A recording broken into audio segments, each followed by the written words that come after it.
Hello, everyone. I have made this request just as a personal favor to me multiple times. Do not come into my comments and spew your idiot shit because I often do these reports early in the morning, and seeing such stupidity first thing in the morning is like really bad for the health. I just don't recommend it. So at least spare me that. But seriously. So first of all, now you know who this person is.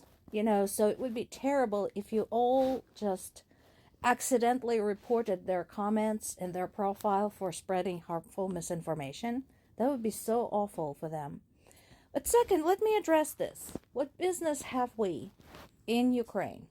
Well, aside from the fact how much of world's grain comes from Ukraine, and that the world's sunflower oil mostly comes from Ukraine, and the world's coal and steel and rare elements come from Ukraine, and all of that shit goes to a multitude of countries, including the US. Aside from that, we live in a global society. We found out the hard way during World War II how dangerous it is to assume that kind of stance. In Ukrainian, we have a proverb, actually two proverbs. One's own shirt is closer to the body, and my house is at the end of the street. Both of those describe exactly this attitude. What business is it of mine? It doesn't affect me directly. Well, how fortunate for you and your ancestors that the French didn't have that attitude during the American Revolutionary War.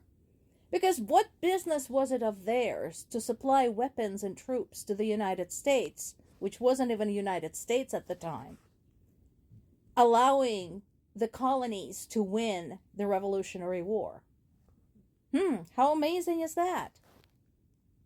Do you even know your own history? Also, how fortunate for people living in the United States today that Canada and Mexico didn't have that attitude after Hurricane Helene or after the fires in California.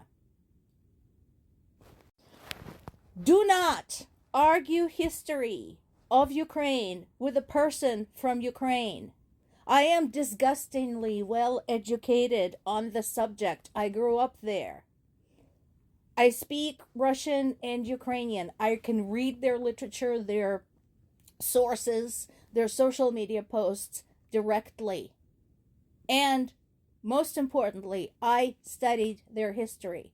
So, you want to talk history? Great. First of all, the Princedom of Moscovia, which eventually would become Russia, originated from the Kiev state, which is the modern Ukraine. So theoretically, Russia should belong to Ukraine, not the other way around. Second, yes, Ukraine was invaded into the Soviet Union, which it didn't like, just like other members of the Soviet Union, and that is why the Soviet Union fell apart in June 1991. I know, I was fucking there. I was living there at the time. I've witnessed this. I was there. My parents voted in the referendum to split off from the Soviet Union. And also, how far in history do you want to go? Did you know that Florida and California used to belong to Spain? And that Alaska used to belong to Russia? And speaking of Alaska, just in January of this year, Russian parliament was discussing how they might take Alaska back. So be careful with that. Oh, the last but not the least, before I forget, your handle is Texas Physics. Well, you know what? Texas seceded from Mexico. I'm just saying, if we're going to reset the maps to wherever they were historically, maybe it should go back. On to the news. That's a bit of a curveball. Oh, Switzerland. Have you learned nothing? Have you learned nothing from World War II and your dealings with Nazis and your position of neutrality? doesn't surprise me that this undisclosed meeting between non-government delegations from Russia and US took place in Switzerland on very neutral ground. But again, the pattern is the same. The thing is happening under the table, behind closed doors. Nobody knows what they talked about. This is not diplomacy. This is mafia-style business dealings. Yes, I said it. You heard me. I'm a huge fan of the Godfather series. So, yeah, this is what this reminds me of. Did you have some gold watches to hand out at the end? I'm just curious. Well, I had hopes for China, but no. China goes and backs US and Russia in their position on Ukraine. I can't say I'm surprised. I was hoping maybe they would come round in the face of the hideous tariffs that US had imposed on them. Of course, China has its own bit of interest in this whole situation and how it works out. Because remember, when one country invades another country and gets away with it, that is historic precedent. And China has its own plans in that respect. It starts with a T. You'll know what I'm talking about. So, I would be seriously watching that situation because that could go down. Because now we have a documented historic precedent of one country being allowed to get away with invading another. Oh my God.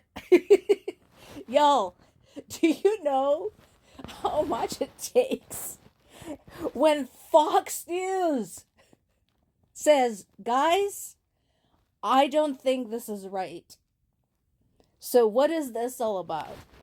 Basically, Fox News White House correspondent Peter Doocy, known for his absolutely horrible treatment of the spokespeople for the previous administration, confronted National Security Advisor Mike Waltz and tried to get him to deliver a concrete reply. Who is responsible for the war in Ukraine? Didn't succeed, but holy cow, that is, what do you have to do to piss off Fox News and think, y'all are crazy? Well, thank you, Americans. I'm glad at least you're showing more brain power than your administration is. Good for you. Thank you for this. Please don't listen to Trump. Appreciate it. I'm glad Starmer backed Zelensky, when it comes to how this whole thing started and who's responsible. Again, Britain clearly still remembers their own history when they had to fight the Germans on their own until the US decided to finally show up. Starmer is on the schedule to come to the US and meet with Trump for the first time. It's probably going to be a bumpy ride because they disagree vehemently, and Trump is an idiot. That is unlikely to make for a productive conversation. I want to finish with a couple of human interest stories. One is on BBC, talking about a Ukrainian couple that fled from Mariupol. Remember Mariupol? What was done to it? Yeah, that. To Scotland. They're just a little bit younger, just a few years younger than my parents, and I can absolutely understand them. They have no home to go to. They have nothing. Their former beautiful city of Mariupol is now 92% ruins. And all it is to them is memories of trauma, hunger, and thirst when they had to drink snow. I understand where they're coming from, and there are millions of others like them. And this is still happening. People in Ukraine are dying, even as they're being told that it's their fault that they're dying. Think on that.